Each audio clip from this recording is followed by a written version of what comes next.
Model की सफाई करते समय उस आदमी ने अचानक एक अजीब चीज नोटिस की। जैसे ही उसने मॉडल पर थोड़ा सा पानी छिड़का, मौसम बदलने लगा और हल्की बारिश शुरू हो गई। ये खोज सच में बहुत खतरनाक थी। फिर उसने अपना ध्यान पूरे शहर के मॉडल की तरफ किया। जैसे ही उसने थोड़ा और पानी डाला, बाहर सचमुच तेज बारिश शुरू हो गई। सड़क पर चल रहे लोग कुछ ही सेकंड में पूरी तरह भीग गए। कुछ देर पहले तक साफ दिखाई देने वाला आसमान अब काले बादलों, गरजती बिजली और तूफानी बारिश से भर चुका था। यह देखकर जेफ तुरंत बालकनी में गया ताकि इस अजीब घटना को महसूस कर सके। लेकिन उसे सबसे ज्यादा हैरानी तब हुई जब उसने महसूस किया कि बाहर हो रही बारिश का तापमान बिल्कुल उसी पानी जैसा था जो उसकी केतली में था। तभी जेफ के दिमाग में एक खतरनाक ख्याल आया। उसे लगा कि शायद इस सब का उससे कोई संबंध है और किसी तरह वह पूरे शहर को कंट्रोल कर रहा है। सच्चाई जानने के लिए वह दोबारा मॉडल के पास गया और उसमें अपना घर ढूंढने लगा। तभी उसकी नजर खिड़की के पास खड़े अपने ही छोटे से मॉडल पर पड़ी। ऐसा लग रहा था जैसे पूरा मॉडल उसी शहर की असली कॉपी हो। यहाँ तक कि सड़कों पर हो रही हर छोटी बड़ी चीज भी बिल्कुल वैसी ही थी जैसी बाहर असल दुनिया में थी। लेकिन सबसे पागलपन वाली बात यह थी कि इस मॉडल के जरिए वह पूरे शहर की बिजली तक कंट्रोल कर सकता था। इस अजीब खोज के बाद जेफ तुरंत शहर के शराब खाने की तरफ गया। वहां पहले से ही बहुत सारे लोग इकट्ठा थे। दिन में हुई उस अजीब बारिश को लेकर शराब खाने में मौजूद हर इंसान बातें कर रहा था। सभी को लग रहा था कि उस बारिश में कुछ तो गड़बड़ थी। शराब खाने की मालकिन डेजी अपने बेटे से बात कर रही थी। उसने कहा कि वह दोपहर में बाहर लगे बड़े बोर्ड को दोबारा पेंट करने वाली थी, लेकिन बारिश ने उसका पूरा प्लान खराब कर दिया। जेफ चुपचाप उनकी बातें सुनता रहा। फिर उसने तुरंत अपनी नोटबुक निकाली और सब कुछ लिख लिया, क्योंकि उसके दिमाग में अब कुछ बड़ा करने का प्लान चल रहा था। उस रात घर पहुंचते ही उसने नेल पॉलिश और रंग तैयार किए। अगली सुबह जब डेजी का बेटा बाहर आया तो वह हैरान रह गया। उनका शराब खाना पूरी तरह नया दिखाई दे रहा था। डेजी और उसका बेटा दोनों दंग थे, लेकिन खुशी इस बात की थी कि उनका काफी काम बच गया था। थोड़ी देर बाद जेफ भी वहां पहुंचा और बाकी लोगों की तरह नकली हैरानी दिखाने लगा, लेकिन उसने अब भी किसी को सच्चाई नहीं बताई। जेफ के लिए नाम या इज्जत मायने नहीं रखती थी। वह बस चुपचाप परछाइयों में रहकर शहर की मदद करना चाहता था। वह गर्व महसूस करते हुए घर लौट रहा था, लेकिन तभी उसने एक बुजुर्ग दंपति को सड़क पर गिरते देखा। बूढ़ी औरत गुस्से में शहर को कोस रही थी। उसका कहना था कि सड़क के गड्ढों की वजह से वह बार बार गिर जाती है। जेफ ने तुरंत सुझाव दिया कि उन्हें मेयर को शिकायत करनी चाहिए, लेकिन सुझावों वाला डिब्बा पहले से ही चिट्ठियों से भरा पड़ा था और मेयर उन सबको पूरी तरह नजरअंदाज कर चुका था। घर पहुंचने के बाद जेफ चुपके से मेयर का पूरा मेल बॉक्स उठा लाया। उसने सबसे पहली चिट्ठी खोली तो उसमें सड़क के गड्ढे ठीक करने की शिकायत लिखी थी। जेफ ने तुरंत मिट्टी उठाई और शहर के मॉडल में बने गड्ढों को भरना शुरू कर दिया। उसी पल बाहर की असली सड़क भी अपने आप ठीक होने लगी। उसने चिमटी की मदद से सड़क पर पड़ा मलबा भी साफ कर दिया। यहाँ तक कि उसने गिरे हुए कूड़ेदान को भी सीधा कर दिया और उस पेड़ को भी ठीक कर दिया जो टूटने वाला था। इसके बाद जेफ ने समझा कि ये सब एक बड़ी सुरक्षा समस्या भी हो सकती है। जब उसने एक कुत्ते को लगातार भौंकते हुए सुना तो उसने मॉडल पर एक हड्डी का टुकड़ा गिरा दिया और असल दुनिया में कुत्ता शांत होकर संतुष्ट हो गया। जेफ पूरी रात मेयर के मेल को पढ़ता रहा और शहर की हर समस्या को हल करता गया। अगली सुबह तक पूरा शहर देखकर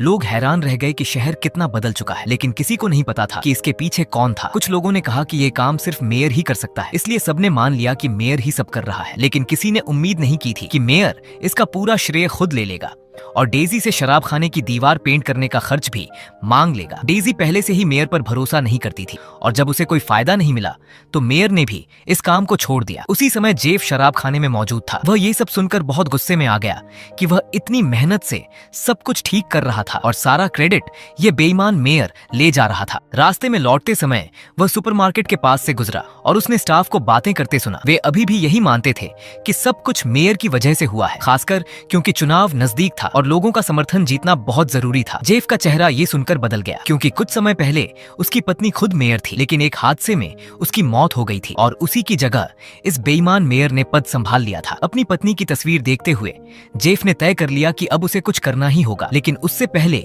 उसे मेयर को सबक सिखाना था। उसने एक छोटा पत्थर उठाया और मेयर की कार की तरफ निशाना लगाकर उसे मॉडल पर गिरा दिया। अगली सुबह मेयर सड़क पर लोगों के सामने जोर जोर से चिल्ला रहा था, लेकिन शहर के लोग इसे मजाक समझ रहे थे। उसी समय डेजी का बेटा अपनी एक ड्राइंग दिखा रहा था। ये देखकर मेयर अचानक अपना आपा खो बैठा और उस पर चिल्लाने लगा, लेकिन तभी डेजी तुरंत बीच में आ गई और सबने साफ देख लिया कि क्या हुआ। मेयर को समझ आ गया कि उसका गुस्सैल रूप सबके सामने आ सकता है। इसलिए उसने तुरंत खुद को संभाला और शांत बनने का नाटक किया। उसने कहा कि यह बस एक छोटा सा हादसा था और इससे शहर के प्रति उसका प्यार नहीं बदलेगा। ये सुनकर लोग और ज्यादा जोश में आ गए, लेकिन पास खड़ा जेफ अंदर ही अंदर गुस्से से भर गया। उस रात उसने एक फैसला किया और मॉडल पर एक छोटी सी मकड़ी रख दी। उसी समय मेयर बाहर सड़क पर चल रहा था। मकड़ी को देखकर वह बुरी तरह डर गया, लेकिन समय रहते जेफ ने मकड़ी को हटा लिया, इसलिए मेयर की जान बच गई। अगले दिन मेयर ने अपने दोस्तों को उस विशाल मकड़ी के बारे में बताया, लेकिन कोई भी उसकी बात पर यकीन नहीं कर रहा था। जेफ पास खड़ा ये सब देखकर हल्की मुस्कान के साथ खुश हो रहा था। अब आखिरकार उसे शहर को सही तरीके से संभालने का समय मिल गया था। उसने खुद एक नया बड़ा साइन बोर्ड बनाया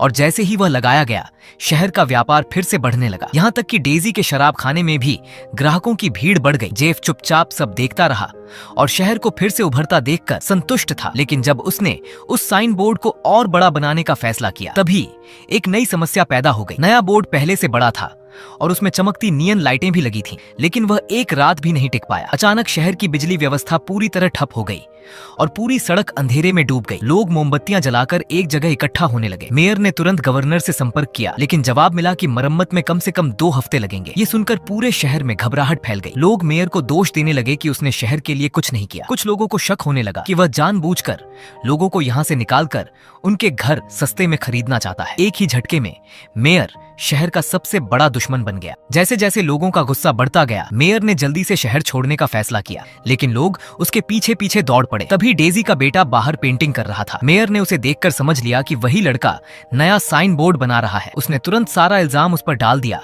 और कहा कि ब्लैकआउट उसी की वजह से हुआ है, क्योंकि उसने साइन बदल दिया और बहुत ज्यादा बिजली खींच ली। जैसे जैसे हालात और बिगड़ते गए, जेफ आखिरकार आगे आया। उसने मान लिया कि उसे मॉडल के बारे में पता चल गया था और वह उसी से शहर को बदल रहा था। उसने कहा कि उसकी नीयत अच्छी थी, लेकिन नतीजे खराब निकले। ये साबित करने के लिए उसने मॉडल के अंदर अपने घर पर एक छोटा सा माचिस जलाया और असल शहर में तुरंत एक छोटी आग दिखाई देने लगी। ठीक उसी समय मेयर वहां पहुंच गया। उस अद्भुत मॉडल को देखकर उसे समझ आ गया कि इसे अपने फायदे के लिए इस्तेमाल किया जा सकता है। मेयर ने ऐलान किया कि वह इस जादुई मॉडल का इस्तेमाल करके शहर को एक बड़ा टूरिस्ट स्पॉट बनाएगा, लेकिन उसकी आंखों में कुछ और ही खतरनाक इरादा झलक रहा था। जेफ ने ये सब समझ लिया और वह उसे ऐसा करने नहीं देना चाहता था। दोनों के बीच मॉडल को लेकर छीना झपट्टी होने लगी। इसी संघर्ष में जेफ से गलती से मॉडल गिर गया और पूरा शहर जोर से हिलने लगा। मॉडल जमीन पर गिरकर टूट गया। अगले दिन शहर तबाही के मंजर में था, जैसे किसी भूकंप ने सब कुछ उजाड़ दिया हो। रिपोर्टर वहां खबर बनाने पहुंच गए, लेकिन अब सबसे बड़ा सवाल था कि शहर की मरम्मत का खर्च कौन उठाएगा। उसी दौरान पिछली रात की लड़ाई में मेयर से एक बड़ा सा रिंग गिर गया था और वही विशाल रिंग आगे चलकर शहर के लिए एक नया भविष्य लेकर आने वाला था। और यहीं इस मूवी का एंड होता है। दोस्तों, अगर आपको वीडियो पसंद आई हो तो लाइक और चैनल एस वाई रोमान को सब्सक्राइब जरूर करना।